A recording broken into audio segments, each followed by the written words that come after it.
Before we begin, if you're enjoying these stories of workplace justice, please hit that subscribe button and leave a comment letting me know where you're watching from. Your support helps me keep bringing you these stories. Now, let's begin. The email notification appeared on my phone at 9:47 p.m. on a Thursday. I was at home, finishing dinner alone in my apartment, when I saw the sender, Tech Vision Capital Partners. The subject line read, "Meeting Request, Project Aurora Creator." I opened it. Dear Dr. Catherine Wells, we're the lead investors in Quantum Dynamics Series C round. We've been reviewing Project Aurora's technical documentation and patent applications.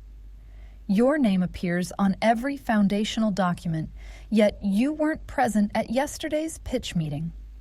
We'd like to understand the actual structure of the development team. Would you be available for a call tomorrow at 10 a.m.? Best regards, Jennifer Martinez, Senior Partner, Tech Vision Capital. I set my phone down carefully. My hands didn't shake. My breathing stayed steady. But something inside me shifted into a place I'd been preparing for without fully admitting it. They'd finally done it.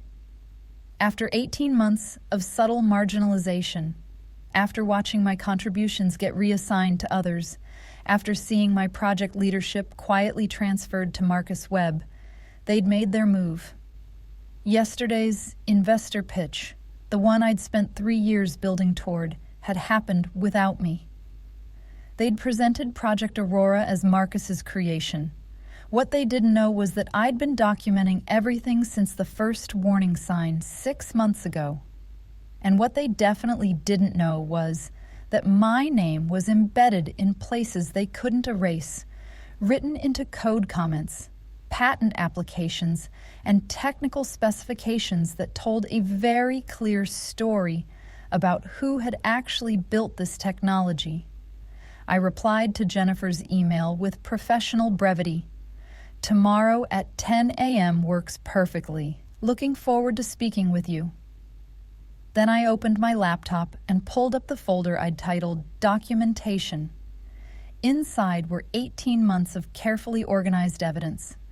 I'd need to review it tonight. My name is Catherine Wells. I'm 41 years old, and until very recently, I was the principal systems architect at Quantum Dynamics, a mid-sized technology firm specializing in data processing infrastructure. I'd been with the company for 8 years, the last 3 spent developing Project Aurora, a revolutionary approach to distributed computing that could reduce processing costs by 70% while increasing speed exponentially. I hadn't invented distributed computing, but I'd solved the core problem that had plagued the field for decades: how to maintain data integrity across thousands of simultaneous operations without sacrificing speed. The solution had required 3 years of my life, countless sleepless nights, and an approach so novel that our patent attorney had called it the most significant filing I've seen in 15 years. For the first 2 years of development, I'd been treated as the visionary behind the project. CEO Richard Thornton had introduced me at company meetings as the architect of our future. My team had been small but dedicated, 5 brilliant engineers who understood that we were building something that could change the industry. Then, about 6 months ago, things began to shift. It started subtly. Marcus Webb, the VP of Engineering, began attending more of my team meetings. At first, his presence seemed supportive.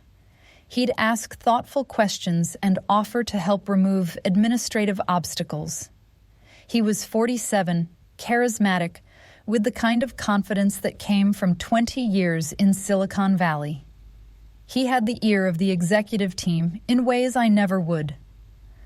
"I want to help you get the recognition you deserve," he'd told me during one of our early one-on-one meetings.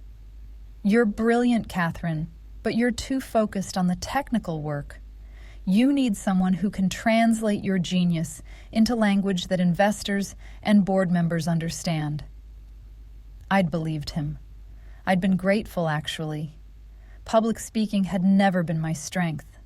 I was more comfortable with code than with PowerPoint, more articulate in technical specifications than in elevator pitches. Having someone handle the business side while I focused on development seemed like a reasonable division of labor. The first red flag came during a board presentation 3 months ago. Marcus had presented an update on Project Aurora using slides I'd created but hadn't reviewed with him.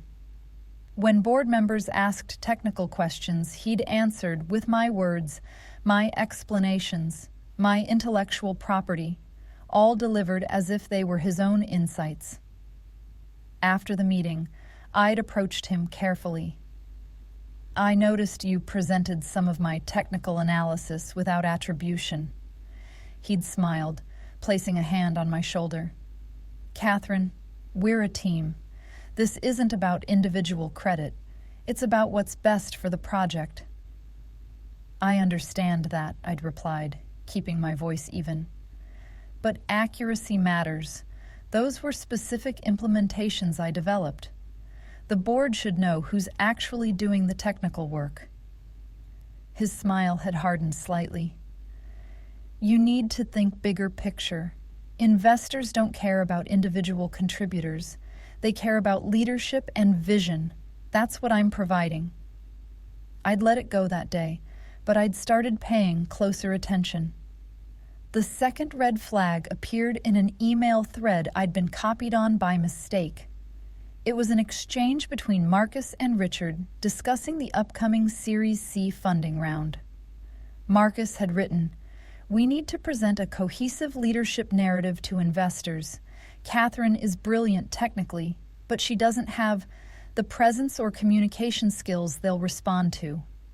I recommend I take point on all investor interactions. We can position her as a valuable team member without making her the face of the innovation." Richard's response, "Agreed. Let's transition Project Aurora's leadership formally. Can you handle that conversation?" I'd read that email sitting at my desk at 11 p.m. on a Tuesday, the only person left in the office. I'd read it 3 times, feeling something cold settle in my chest. They were going to erase me, not fire me. That would be too obvious, too legally complicated.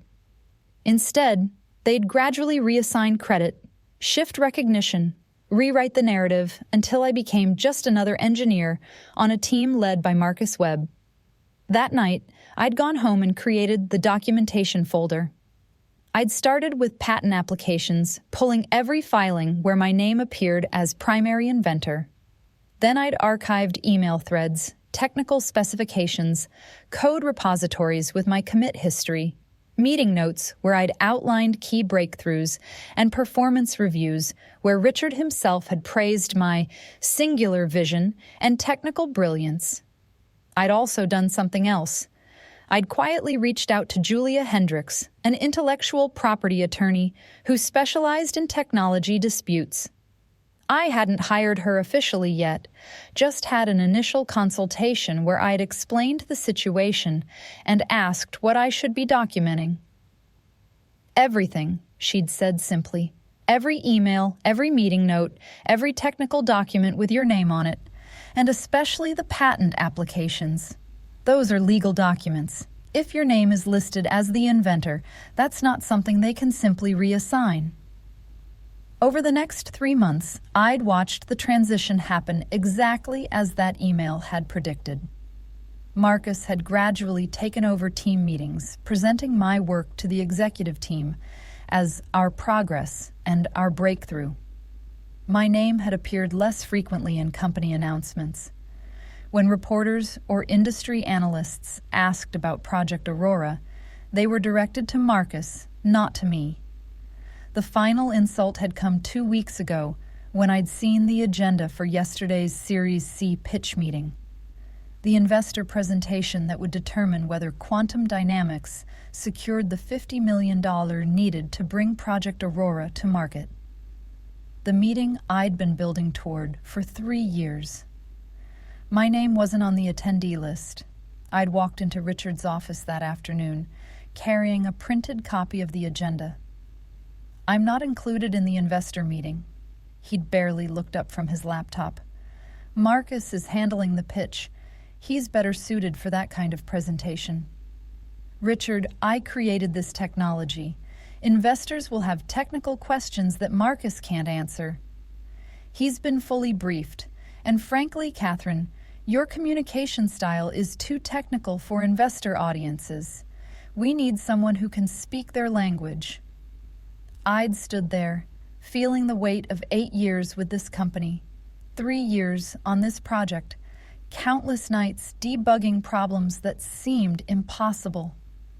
This is my work, my innovation, my 3 years.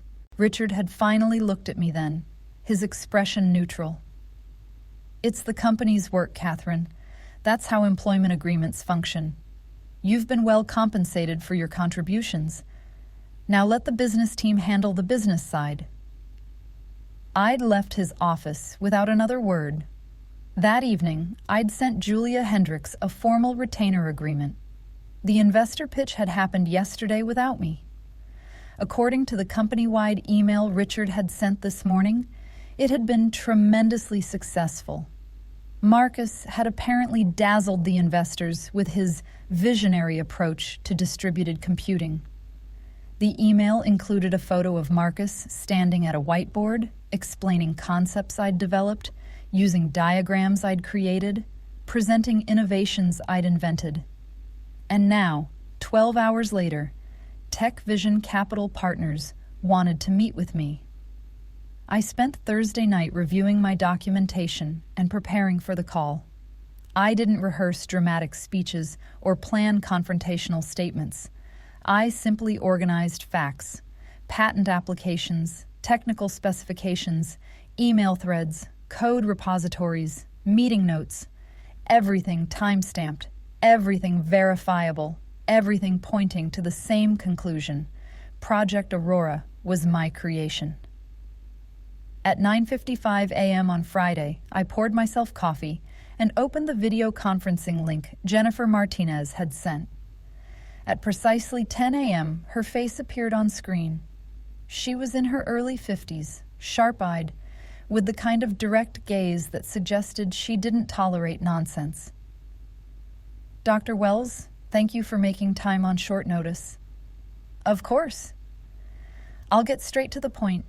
We've done significant due diligence on Project Aurora before committing $50 million out there. That includes reviewing all patent applications, technical documentation, and code repositories. She paused. Your name appears on virtually every foundational document as either primary inventor or lead architect.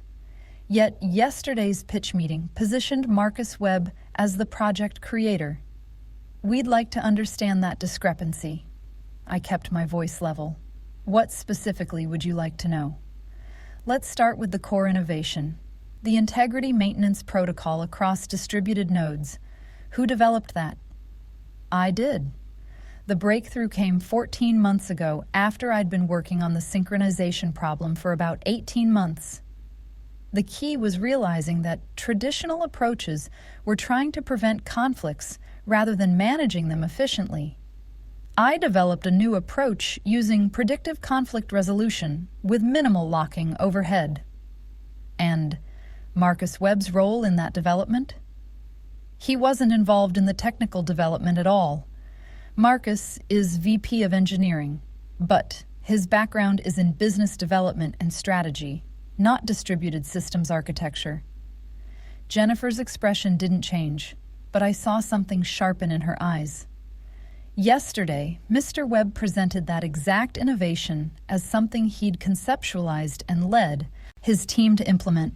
That's inaccurate. Could you walk me through the actual development timeline? Who did what? When? For the next 40 minutes, I methodically explained Project Aurora's creation. I shared my screen, showing patent applications with my name as primary inventor, code repositories with my commits dated throughout the development process, technical specifications I'd authored, email threads where I'd explained breakthroughs to the team. Jennifer asked detailed questions, taking notes. Another investor, Daniel Chen, joined the call halfway through and asked even more technical questions about implementation details. I answered each one precisely, referencing specific architectural decisions and explaining the reasoning behind them.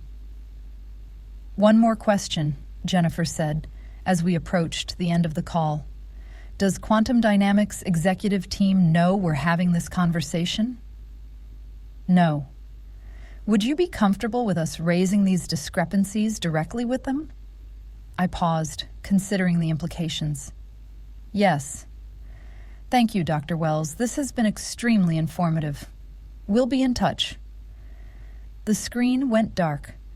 I sat back in my chair, my coffee now cold, and waited.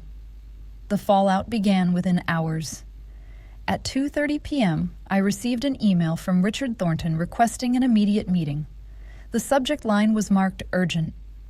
I arrived at his office at 2:45 p.m. Richard was there with Marcus and Patricia Olson, the company's general counsel. The atmosphere was tense. "Catherine," Richard began, his voice tight, "we just had a very concerning call with Tech Vision Capital. They've raised questions about Project Aurora's development history and leadership structure." I sat down, saying nothing. "They seem to believe you were the primary creator of the technology," Marcus added, his charismatic smile now strained. "We explained that Project Aurora was a team effort with contributions from multiple engineers, but they were quite insistent about clarifying attribution." "Did they mention they'd spoken with me?" I asked calmly. The room went silent. "You spoke with our investors." Richard's voice had dropped to something dangerous.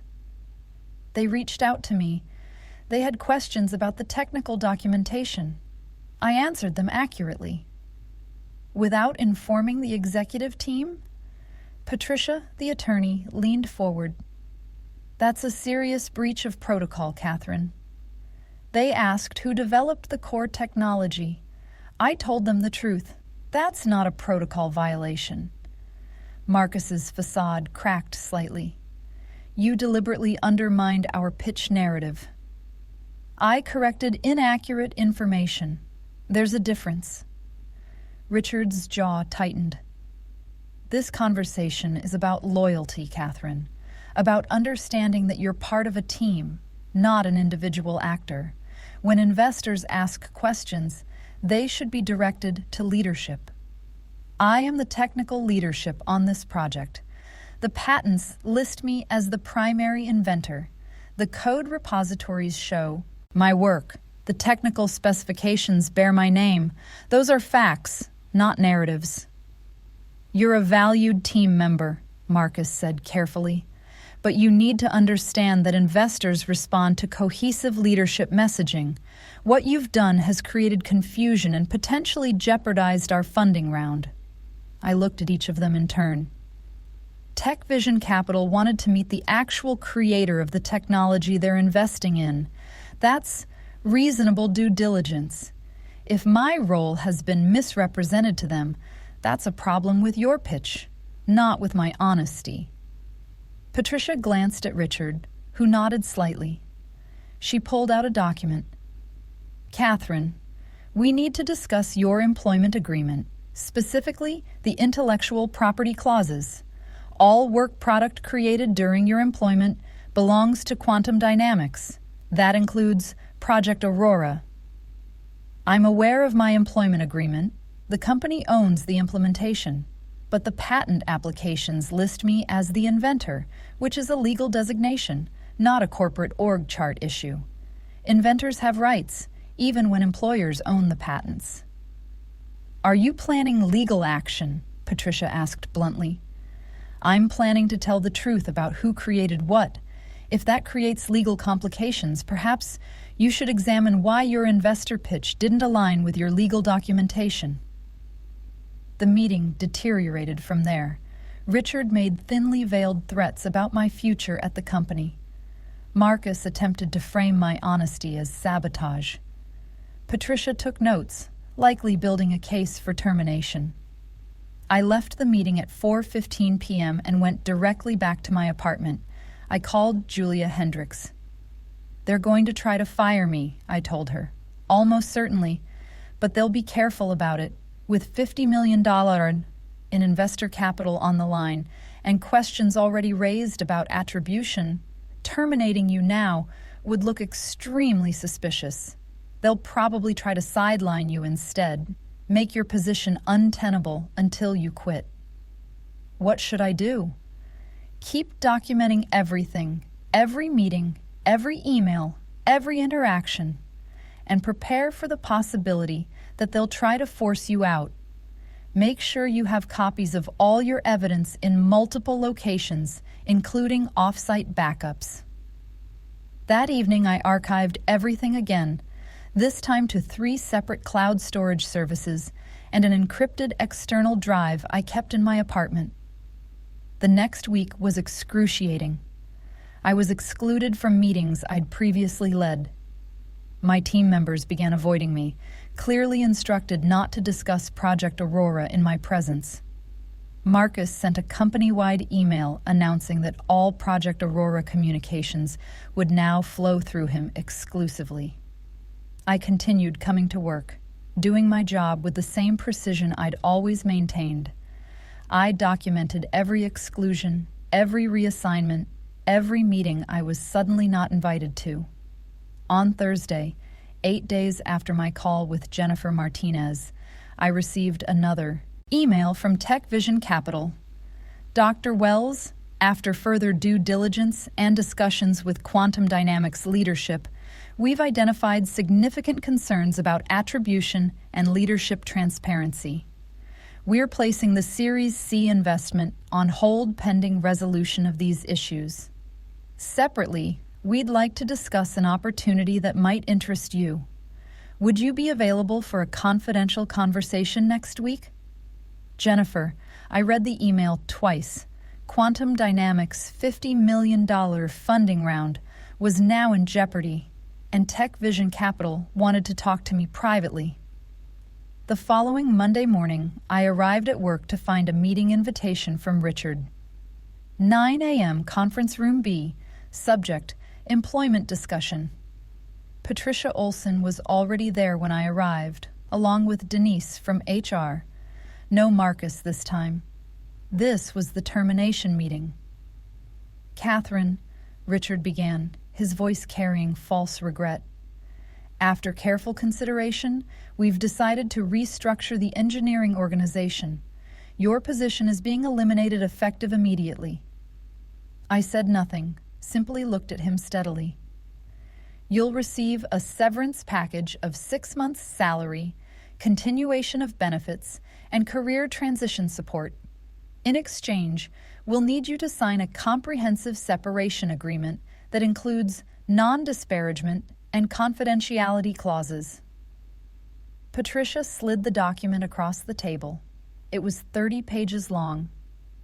"The agreement also includes an intellectual property acknowledgement," she continued, "confirming that all work product, including Project Aurora, remains the exclusive property of Quantum Dynamics."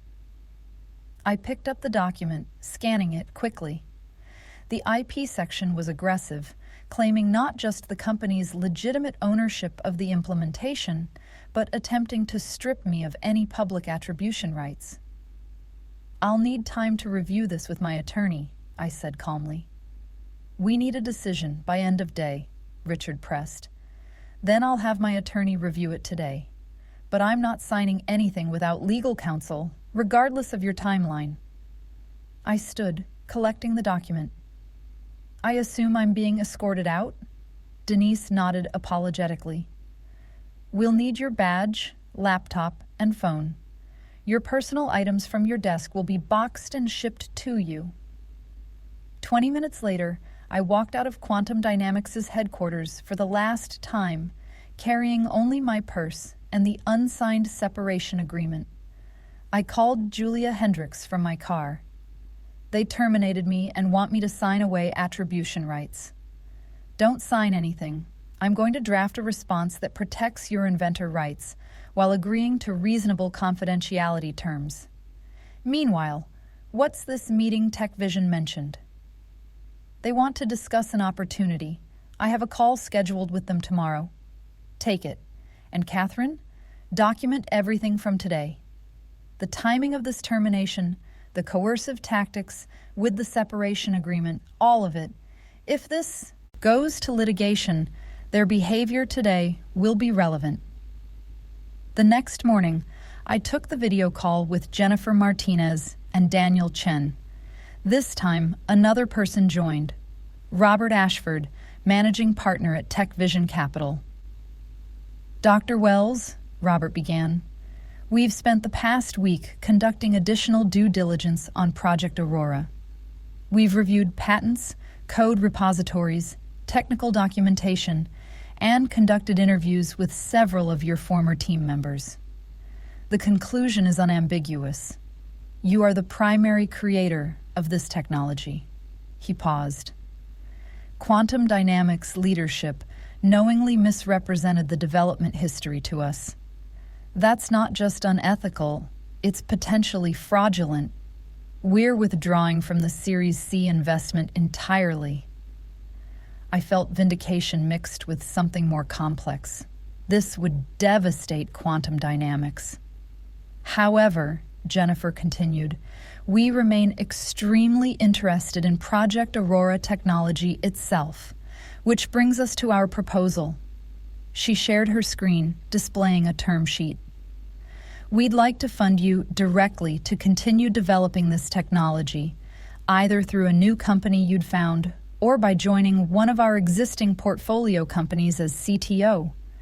We're proposing $15 million in initial funding with your role as founder and majority equity holder. I stared at the numbers on the screen. Additionally, Daniel added, we've had preliminary conversations with 3 of your former team members. All 3 have expressed interest in joining whatever venture you pursue next. They're also willing to provide statements about the development history if needed. Why would you do this? I asked carefully. Robert smiled slightly. Because we invest in people, not just companies, and because exceptional technical talent combined with integrity is rare. Quantum Dynamics leadership failed to recognize what they had. We won't make that mistake. I'd need to consult with my attorney about the separation agreement and IP situation. Understood. Take whatever time you need. The offer stands. After the call ended, I sat in silence for a long moment. Then I called Julia. They want to fund me directly, $15 million to continue the work, either through a new company or as CTO elsewhere.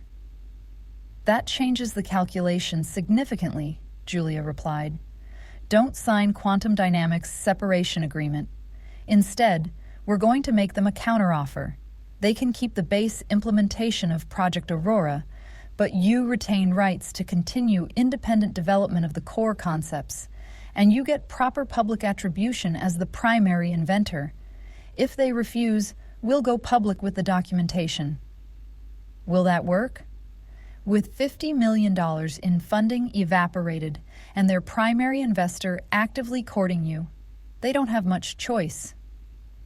The next 2 weeks moved quickly. Julia sent our counter-proposal to Quantum Dynamics. Patricia Olson initially rejected it outright, but as word spread through the industry about TechVision's withdrawn investment and the reasons behind it, their position weakened. 2 technology journalists reached out to me for comment. I declined interviews, but confirmed basic facts. I was the named inventor on Project Aurora patents. I was no longer with Quantum Dynamics, and I was exploring new opportunities to continue my work. The articles that followed were devastating for Quantum Dynamics. One headline read, Attribution Crisis: How Quantum Dynamics Lost Its Visionary and Its Funding. Another, When Companies Erase Their Creators, the Project Aurora Case Study. Marcus Webb quietly left the company, taking a position at a smaller firm.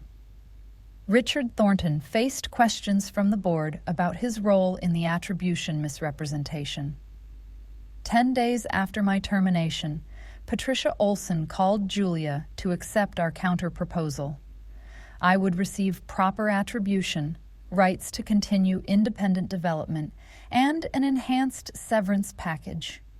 In exchange, I'd agree to reasonable confidentiality about Quantum Dynamics' business operations unrelated to attribution.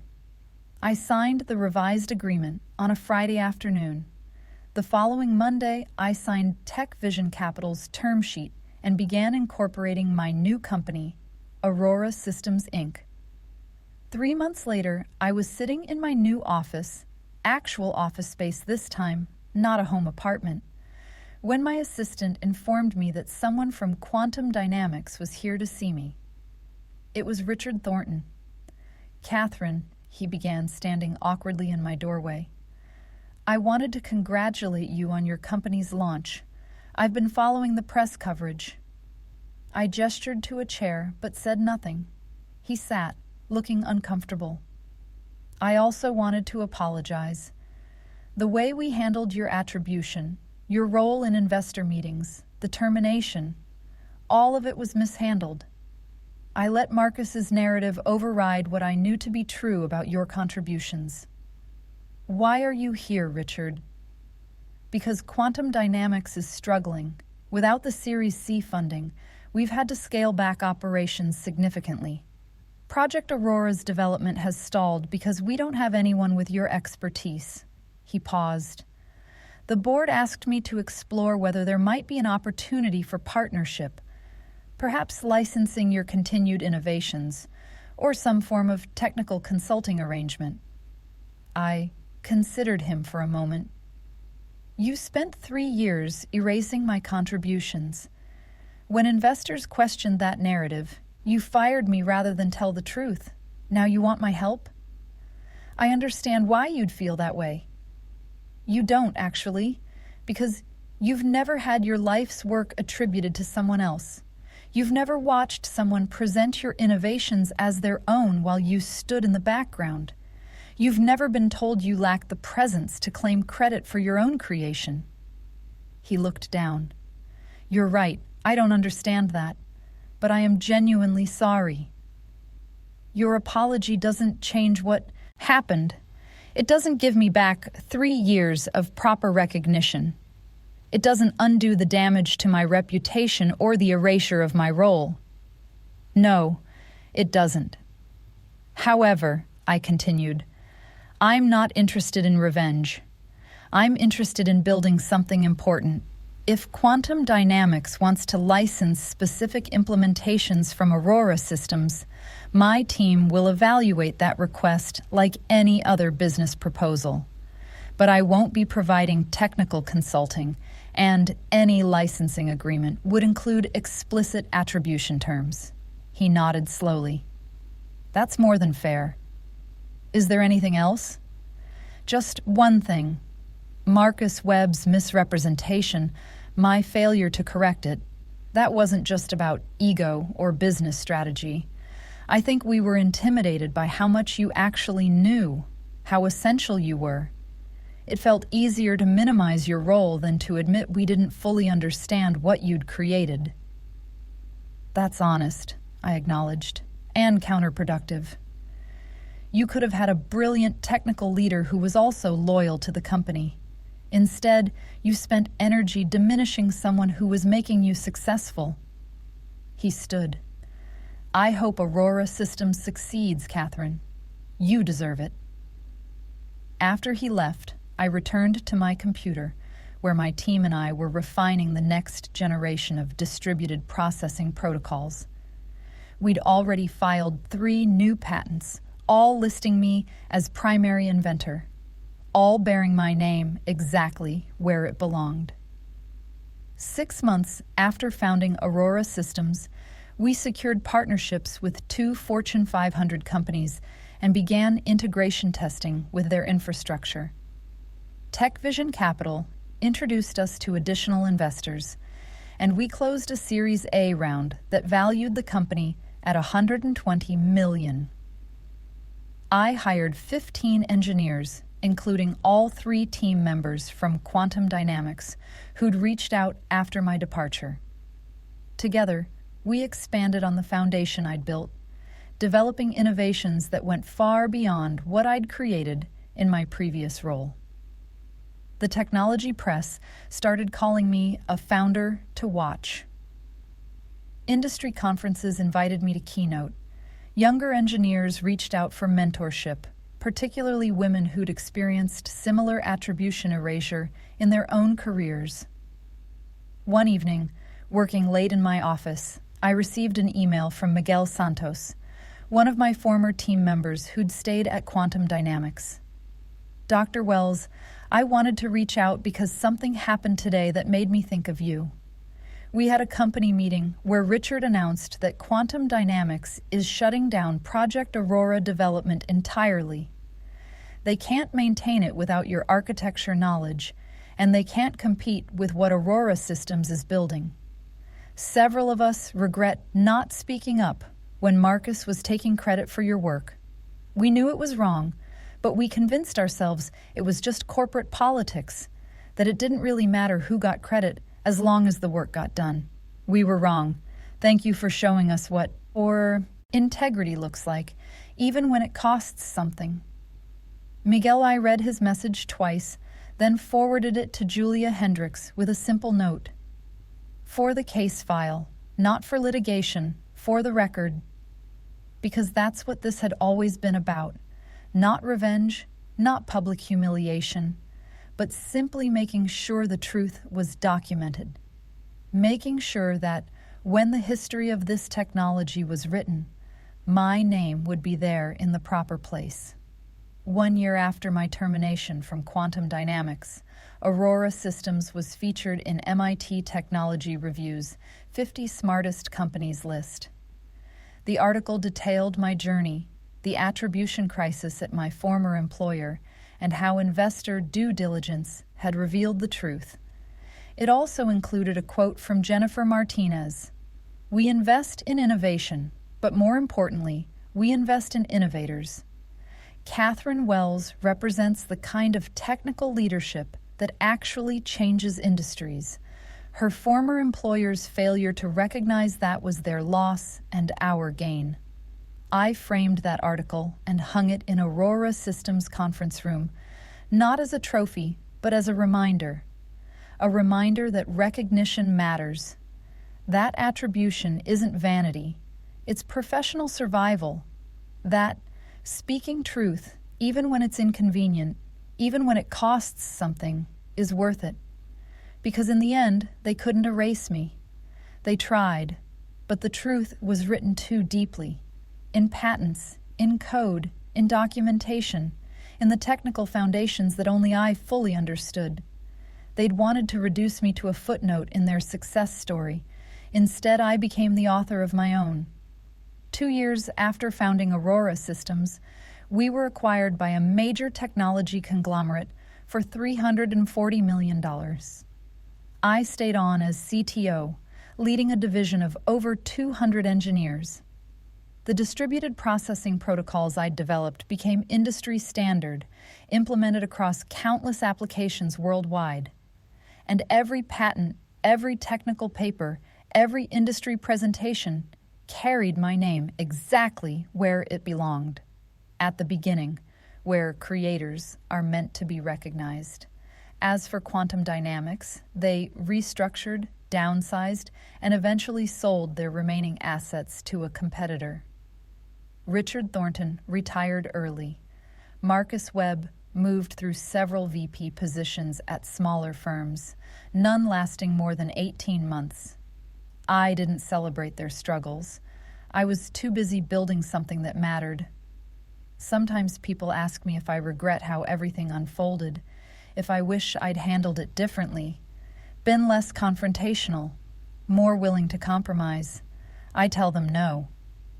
Because the alternative was accepting erasure, living with the knowledge that my life's work bore someone else's name, teaching younger engineers that brilliance without self-advocacy doesn't matter. I chose truth. I chose documentation. I chose to speak when they demanded silence. And in the end, the work spoke for itself. Because good code, like truth, is harder to bury than people think. My name is Catherine Wells. I'm 43 years old. I'm the founder and CTO of Aurora Systems, the primary inventor on 17 patents, and the creator of the distributed processing protocols that changed how the world handles data. Not because someone gave me permission to claim that recognition, but because I refused to let anyone take it away. That's the story of how they tried to erase me, and how investors asked to meet the real creator instead. If this story resonated with you, please subscribe and comment below, letting me know where you're watching from. Your support means everything, and it helps me continue bringing you stories of workplace justice and professional integrity. Thank you for watching.